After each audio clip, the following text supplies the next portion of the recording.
ان 10 دنوں میں اس کتاب کا خلاصہ آپ کے سامنے پیش کرنا چاہ رہا ہوں، اور اس ایک سوال کا ہم جواب ڈھونڈ رہے ہیں. میں اپنے لیے، میں آپ کے لیے بھی نہیں، میں صرف اپنے لیے اس ایک سوال کے جواب میں یہ بات پیش کر رہا ہوں. میرے نزدیک قرآن انسان کا کلام ہو ہی نہیں سکتا. کیوں نہیں؟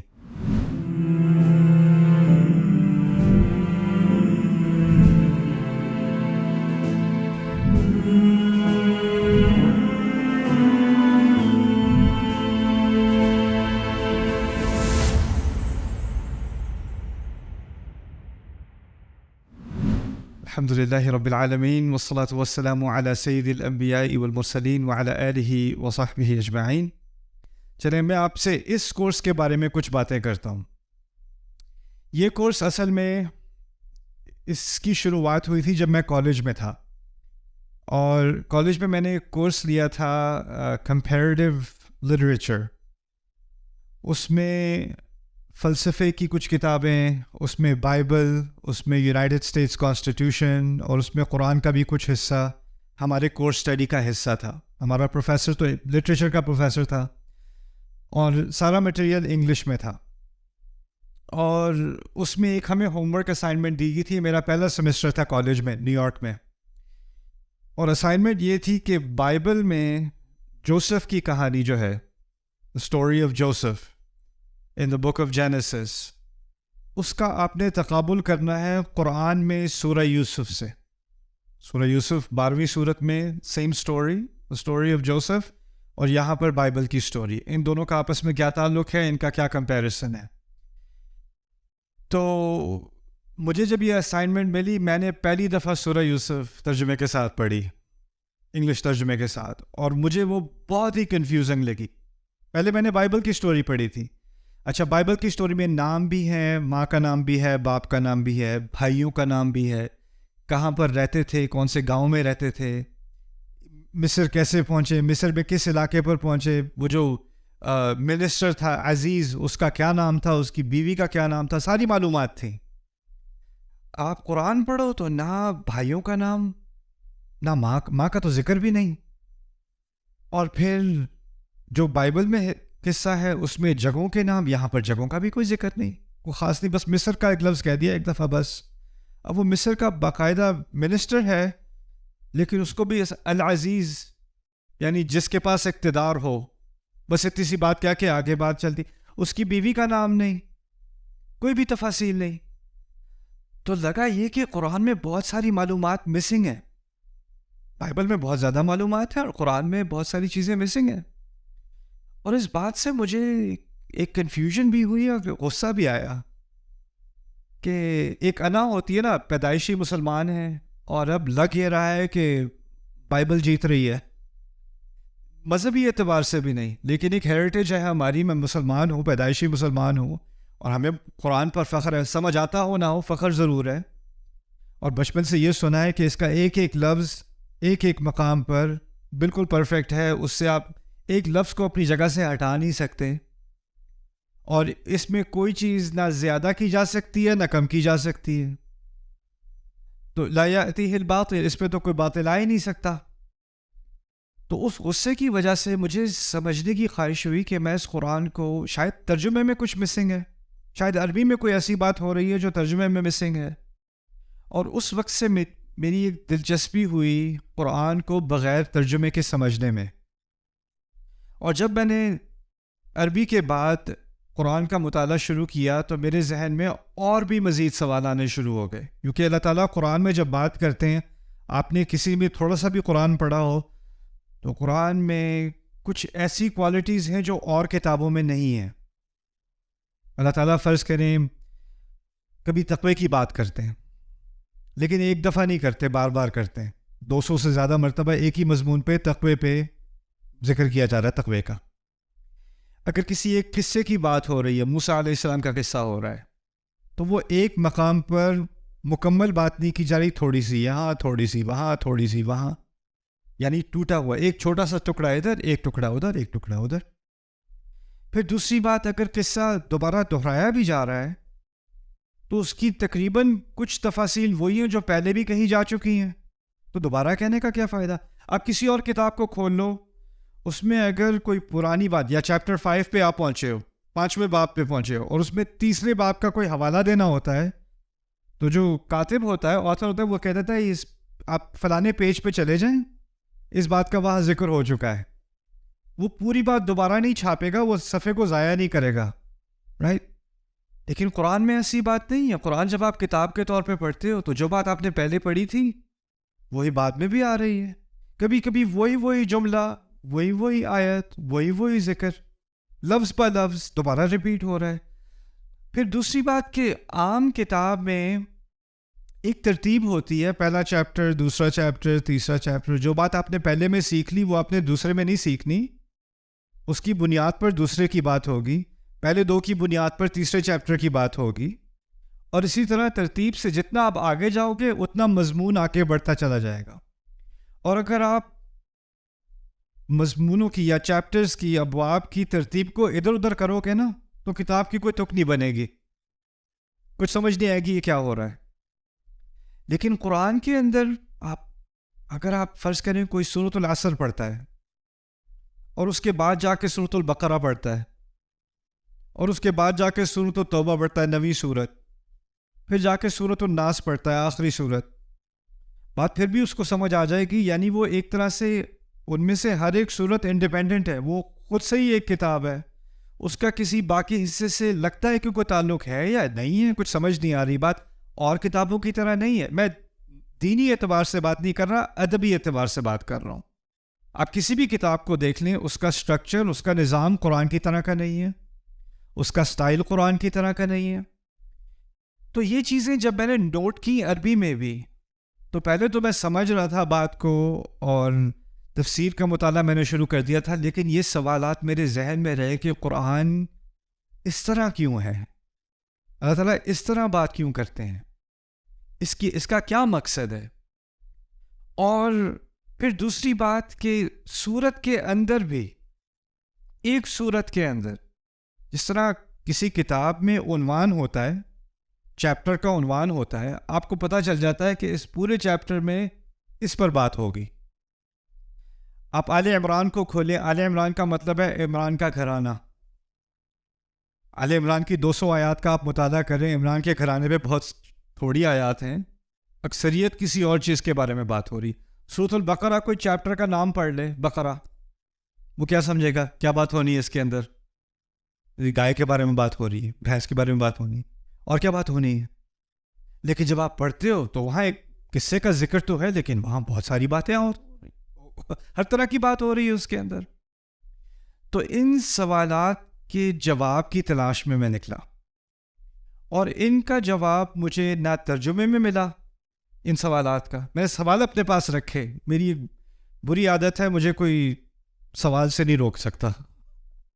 اور ہمارے سرکلز میں کیا ہوتا ہے، خاص کر جو دینی سرکل ہوتا ہے، اس میں اگر آپ کو ایسا سوال پوچھو جو آپ کے پڑھانے والے کو اچھا نہ لگے تو آپ کو کہہ دیتے ہیں استغفار کرو، توبہ کرو، یہ کوئی پوچھنے کا سوال ہے، اور وہ آپ کو سپریس کر دیتے ہیں. لیکن میری بس ایک دماغ میں ایک بات آ گئی، مجھے اس کا جواب چاہیے. تو میں اس سفر پہ نکلا، کیا کچھ لوگوں نے ہماری تاریخ میں یہی سوال پوچھے ہیں کہ نہیں، اور ان سوالوں کے جواب کی تحقیق کی ہے کہ نہیں.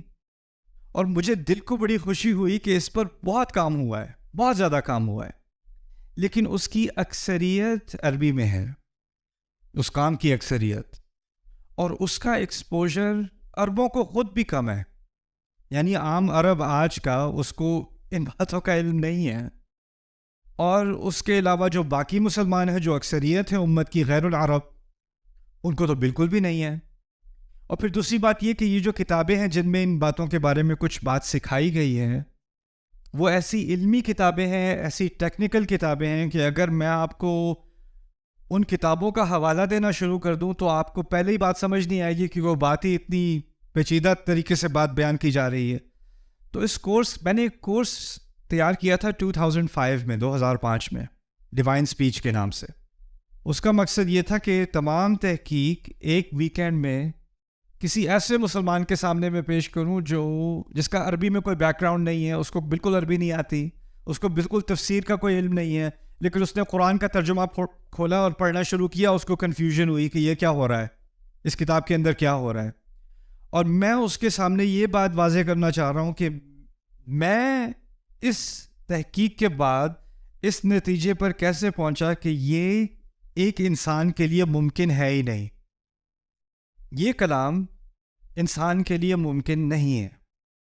اب جو شروع سے بچپن والا دعویٰ میں سنتا آ رہا ہوں نا کہ یہ قرآن انسان کے لیے اس قسم کا کلام کہنا ممکن نہیں ہے، اس کی بنیاد تھی کہ مجھ سے بڑوں نے کہا ہے، میرے والدین نے کہا ہے، امام مسجد نے کہا ہے، میں نے بار بار یہ بات خطبوں میں سنی ہے، میں نے مان لی. میرے پاس اس کی اپنی کوئی ذاتی دلیل نہیں تھی، کسی کی سنی ہوئی بات میں نے مان لی. لیکن اگر میں صرف اسی بنیاد پر اس کا اعتماد کروں کہ ہاں اس کے مقابلے میں کوئی چیز ہو ہی نہیں سکتی، اور اس کا مجھے کوئی فرسٹ ہینڈ یعنی براہ راست کوئی تجربہ نہیں ہے، کوئی علم نہیں ہے، تو پھر میں کسی اور پہ اعتماد کر کے اپنے ایمان کا سہارا لیے ہوئے ہوں. قرآن بار بار کہہ رہا ہے افلا تعقلون، سوچتے کیوں نہیں، سوچتے کیوں نہیں، سوچتے کیوں نہیں.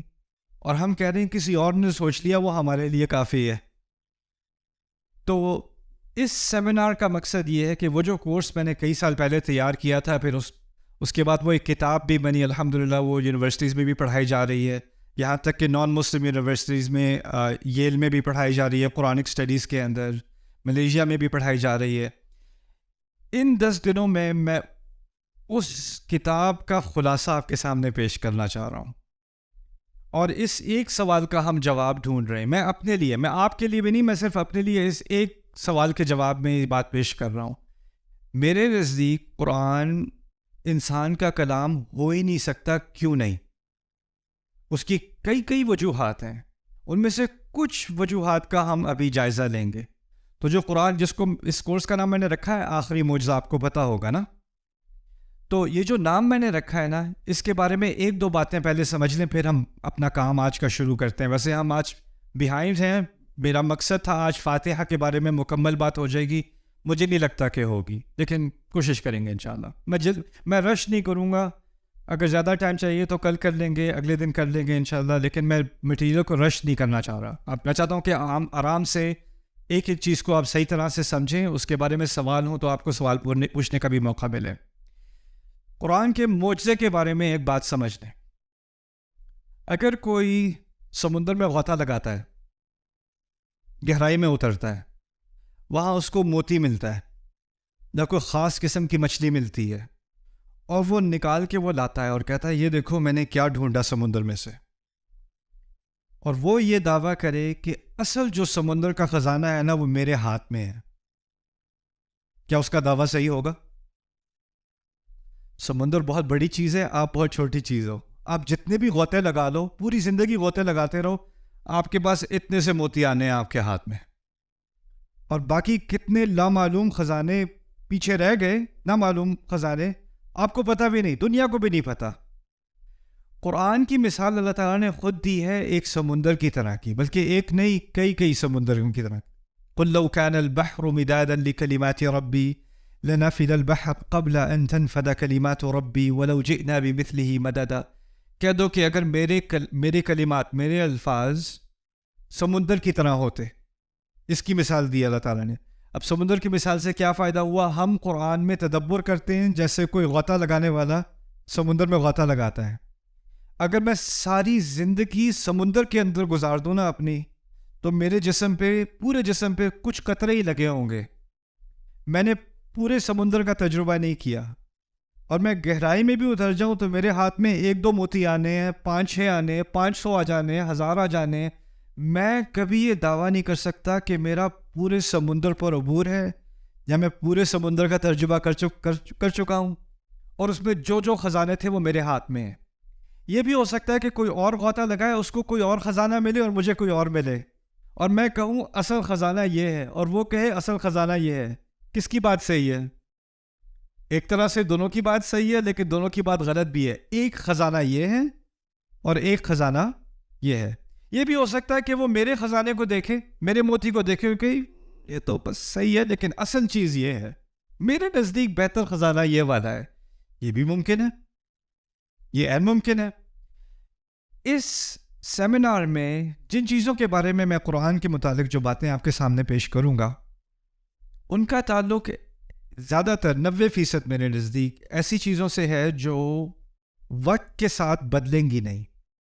جیسے آپ کو معلوم ہوگا آج کل قرآن کے معجزے کی بارے میں جب بات ہوتی ہے تو کہا جاتا ہے قرآن میں جدید سائنس سے متعلق معجزات ہیں. آپ نے سنا ہوگا کہ قرآن میں ایسی ایسی باتیں ہیں جو اس وقت کسی کو معلوم نہیں تھیں، اب سائنس کی ترقی کی وجہ سے ہمیں معلوم ہے. تو قرآن کا اصل معجزہ کیا بتایا جاتا ہے؟ Science, right? The scientific miracle of the Quran. اب اس میں مسئلہ یہ ہے کہ سائنس ابھی بھی بدل رہی ہے، ابھی بھی ترقی کر رہی ہے، اور ہو سکتا ہے آج سے 10 سال بعد کوئی نئی ایجاد آئے یا کوئی نیا اکتشاف ہو، کوئی نئی ڈسکوری آئے، اور جو تھیوری ہم سمجھتے تھے کہ صحیح ہے وہ غلط ثابت ہو جائے. ایک زمانے میں نیوٹن حق تھا، پھر آئنسٹائن حق ہوا. تھیوری تو بدل گئی نا. اب جب ایک دفعہ تھیوری بدل گئی، اب پرانی تھیوری سے آپ نے قرآن کو جوڑ دیا کہ قرآن کا معجزہ اس تھیوری کے ساتھ ہے، آگے جا کے وہ تھیوری غلط ثابت ہو گئی. مسئلہ تو کھڑا ہو گیا نا. یہ کیا ہوتا ہے کہ ہم قرآن کا معجزہ قرآن سے باہر ڈھونڈتے ہیں، ٹھیک ہے نا. تو قرآن کے 2 طرح کے معجزے ہیں. ایک قرآن جو باہر کی بات کر رہا ہے، اس سے کبھی معجزہ ثابت ہو سکتا ہے، میں اس کا انکار نہیں کر سکتا، کرتا وہ ہو سکتا ہے. لیکن ایک قرآن کا معجزہ ہے اس کے اندر ہی، اس کو باہر جانے کی ضرورت نہیں، اس کے اندر ہی ہے. اور جو اس کا اندرونی معجزہ ہے نا، وہ چاہے 1 صدی میں ہو یا 20ویں صدی میں ہو یا 30ویں صدی میں ہو، اس میں کوئی فرق ہی نہیں آنا. میرے نزدیک قرآن کا جو اصل معجزہ ہے نا وہ اس کے اندر ہے، اور اس کے باہر جو معجزات ہیں وہ آتے رہیں گے، اور شاید ان میں کوئی حق ہو، شاید بعد میں کوئی بات غلط ثابت ہو جائے، ہو سکتا ہے اس میں امکان ہے غلطی کا. لیکن جو اندرونی معجزہ ہے نا اس میں کوئی غلطی کا امکان نہیں ہے. بات ابھی تک سمجھ میں آ رہی ہے؟ ٹھیک ہے. اب تھوڑی سی بات ہم آج اس پہلے سیشن میں آپ سے فاتحہ کے بارے میں کچھ بات کروں گا. اس سیشن میں صرف الحمدللہ تک، اگر ممکن ہوا صرف الحمدللہ تک بات کریں گے، باقی بعد میں. پہلی بات یہ سمجھ لیں کہ ہمارے ہاں فاتحہ کے بارے میں اختلاف ہے کہ اس کی پہلی آیت یا تو بسم اللہ الرحمن الرحیم ہے یا الحمدللہ ہے. اور آپ دیکھیں گے کہ اگر مختلف ممالک میں آپ سفر کرتے ہیں تو کچھ مذاہب میں، کچھ فقہا کے نزدیک کیونکہ بسم اللہ فاتحہ کا حصہ ہے، تو آپ کسی مسجد میں جا کے مغرب کی نماز میں شرکت کرو گے تو امام اللہ اکبر کہنے کے بعد الحمدللہ سے شروع نہیں کرے گا. کہاں سے شروع کرے گا؟ بسم اللہ الرحمن الرحیم الحمدللہ رب العالمین. اور ہمارے دیسیوں کو لگے گا اوہ یہ کیا ہو رہا ہے یار، بسم اللہ زور سے کیونکہ ان کے ہاں بسم اللہ فاتحہ کا حصہ ہے. اور یہ اختلاف ہمارے مفسرون میں بھی تھا، کیا بسم اللہ فاتحہ کا حصہ ہے؟ پھر ایک اور اختلاف تھا، کیا بسم اللہ ہر سورت کا حصہ ہے یا ہر سورت سے الگ ہے؟ اس بحث میں بہت دیر لگ جائے گی، اور اگر ہم نے بسم اللہ پر آج بات کی تو اسی میں 2-3 گھنٹے لگ جائیں گے. لیکن میں اپنی رائے آپ کے سامنے رکھ رہا ہوں کھل کے. میرے نزدیک زیادہ قوی دلیل یہ ہے کہ بسم اللہ فاتحہ کا حصہ نہیں ہے، اور اس کی تائید میں کچھ دلیل قرآن کے اندر بھی ہے اور اس کے باہر بھی. ایک مشہور حدیث ہے جس میں حدیث قدسی ہے، جو عام طور پر اس سورت کی تفسیر میں حوالہ اس کا دیا جاتا ہے کہ جب اللہ کا بندہ فاتحہ پڑھتا ہے تو ایک ایک آیت کے بعد اللہ تعالیٰ اس کا جواب دیتا ہے. ٹھیک ہے. سو اذ قال العبد الحمدللہ حمیدنی ربی، جواب پہ اللہ تعالیٰ کہتے ہیں میرے رب نے میری حمد کی. تو اس حدیث میں جو پہلی آیت کا ذکر ہے وہ کیا ہے؟ الحمدللہ. بسم اللہ نہیں ہے، الحمدللہ ہے. تو وہاں سے بھی ایک باریک سی دلیل مل گئی کہ شاید قوی دلیل یہی ہے کہ فاتحہ کہاں سے شروع ہوتی ہے؟ الحمدللہ سے. اچھا چلیں الحمدللہ پہ آج تھوڑی سی بات کرتے ہیں. حمد کا مطلب کیا ہے؟ کسی کو پتہ ہے؟ آپ لوگوں سے پوچھ رہا ہوں، کوئی ہاتھ اٹھانے کی ضرورت نہیں ہے. ڈیموکریسی. 2 چیزیں عام طور پہ ہم ترجمہ کرتے ہیں تعریف، لیکن اصل میں 2 چیزیں ہیں. تعریف، آپ صحیح کہہ رہے ہو، تعریف اور شکر 2 چیزیں ہیں. اچھا، عربی میں تعریف کے لیے لفظ ہے مدح. مدح اردو میں مدح کرنا، مدح. اور ثنا، اس کو بھی ہم ثنا اردو میں بھی استعمال کرتے ہیں. اور شکر کے لیے لفظ ہے شکر. اگر کہا جاتا الشکر للہ تو کیا چیز رہ جاتی؟ شکر آ جاتا، تعریف رہ جاتی. اگر کہا جاتا المدح للہ، الثناء للہ، اللہ کے لیے ثنا ہے، اللہ کے لیے تعریف ہے، اللہ کے لیے مدح ہے، کیا رہ جاتا؟ شکر رہ جاتا. لیکن اب ان دونوں کا فرق بھی تھوڑا سا سمجھ لیں، پھر آگے بات کرتے ہیں. دیکھیں، اگر آپ نے کسی کا خوبصورت گھر دیکھا چلتے چلتے، آپ کے بڑا خوبصورت گھر ہے، آپ نے شکر کیا، تعریف کی ہے؟ تعریف کی ہے. پاکستان کرکٹ ٹیم نے کوئی بہت اچھا میچ کھیلا ہو، انا للہ و انا الیہ راجعون، آپ اس میں تو شکر اور تعریف دونوں کرتے ہیں. خیر، کوئی اچھی گاڑی دیکھی، انسان تعریف کرتا ہے. کوئی پیارا سا بچہ دیکھا، انسان تعریف کرتا ہے. کوئی اچھے کپڑے دیکھے، اچھا کھانا کھایا، تعریف کرتا ہے. کوئی خوبصورت منظر دیکھا، کوئی پہاڑ دیکھا، تعریف کرتا ہے. لیکن شکر اور جگہ ہوتا ہے، اور جس چیز کی آپ تعریف کرتے ہیں لازمی نہیں کہ اس کا آپ شکر کریں. اگر آپ ایک بچے کی، کیوٹ سے بچے کی تعریف کر رہے ہیں، تو آپ بچے کا شکریہ ادا نہیں کرتے، کوئی سینس نہیں بنتی. کوئی خوبصورت گاڑی ہے تو اس کی گاڑی کے پاس آ کے آپ گاڑی پہ ہاتھ رکھ کے اس کا شکریہ ادا نہیں کرتے، تعریف ضرور کر دیتے ہیں، بڑے مزے کی گاڑی، لیکن آپ اس کا شکر ادا نہیں کرو گے، شکر کی کوئی تک نہیں بنتی. اسی طرح اس کا متضاد بھی صحیح ہے. کبھی کبھی ایسا ہوتا ہے کہ آپ کسی کا شکر ادا کرتے ہیں لیکن وہ تعریف کے لائق نہیں ہوتا. ایسا بھی ہو سکتا ہے. ابراہیم علیہ السلام کو وہی دین سکھایا گیا جو ہمیں سکھایا گیا.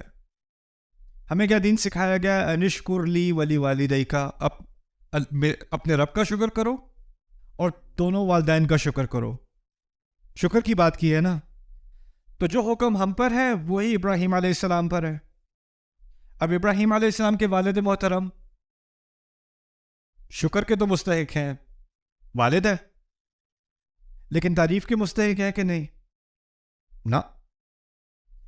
فرعون نے موسیٰ علیہ السلام کی پرورش کی محل کے اندر، اور بعد میں اپنا احسان بھی جتلایا. جب موسیٰ علیہ السلام واپس آئے تھے، کہا تھا الم نربک فینا ولیدا ولبثت فینا من عمرک سنین، تمہیں اتنے عرصے ہم نے تربیت یہاں نہیں دی، کتنے سال تم نے ہمارے یہاں نہیں گزارے، کبھی تم سے کرایہ لیا تھا، کبھی تم سے کوئی معاوضہ لیا تھا؟ احسان جتلانے والی بات ہے نا. اور آگے سے موسیٰ علیہ السلام نے بھی جواب میں کہہ دیا تھا وَتِلْكَ نِعْمَةٌ تَمُنُّهَا عَلَيَّ، یہی تو میرا یہ آپ کا ایک مجھ پر احسان ہے جو آپ نے مجھ پہ کیا. یعنی انہوں نے اس بات کا شکر کیا. یہ شکر کے الفاظ ہے نا، آپ نے مجھ پر احسان کیا. یعنی موسیٰ علیہ السلام نے فرعون تک کا شکر تو کیا ہے، لیکن کبھی کیا نہیں کریں گے؟ تعریف کا تو وہ مستحق نہیں ہے، شکر کا پھر بھی مستحق ہے. بات میں یہ کہنا چاہ رہا ہوں کہ عام طور پر یہ دونوں چیزیں الگ الگ ہوتی ہیں. شکر کہیں اور جاتا ہے، تعریف کہیں اور جاتی ہے. ان دونوں کو اکٹھا نہیں کیا جا سکتا عام طور پہ. پھر سوال پیدا یہ ہوتا ہے کہ جب اللہ تعالیٰ نے کہا ہے نا الحمدللہ، اور ان دونوں کو ایک ساتھ ملا دیا ہے، تو اس کا مطلب ہے جب بھی میرے منہ سے الفاظ نکلیں گے تو میرے جذبات سے دو مطالبے کیے جا رہے ہیں. جو بھی ہو رہا ہے مجھے کسی نہ کسی طرح اس کی تعریف کرنی ہے، اور پھر جو بھی ہو رہا ہے اس کی بنیاد پہ مجھے خدا کا شکر کرنا ہے. اب ہوتا کیا ہے، حالات خراب ہیں جی، اکانومی خراب ہے، بس جی الحمدللہ. اب آپ الحمدللہ جب آپ کہتے ہو تو نہ ذہن میں تعریف ہوتی ہے نہ شکر ہوتا ہے، بلکہ الفاظ ہی ہوتے ہیں بس اب صبر ہی کر سکتے ہیں. اور صبر کے لیے ہم نے نئی تعبیر کیا نکالی ہے؟ بس جی الحمدللہ. ٹھیک ہے، لیکن ہونا کیا چاہیے؟ مشکل کے اگر اللہ نے مجھے اس مشکل میں ڈالا ہے تو یہ مشکل بھی تعریف کے لائق ہے.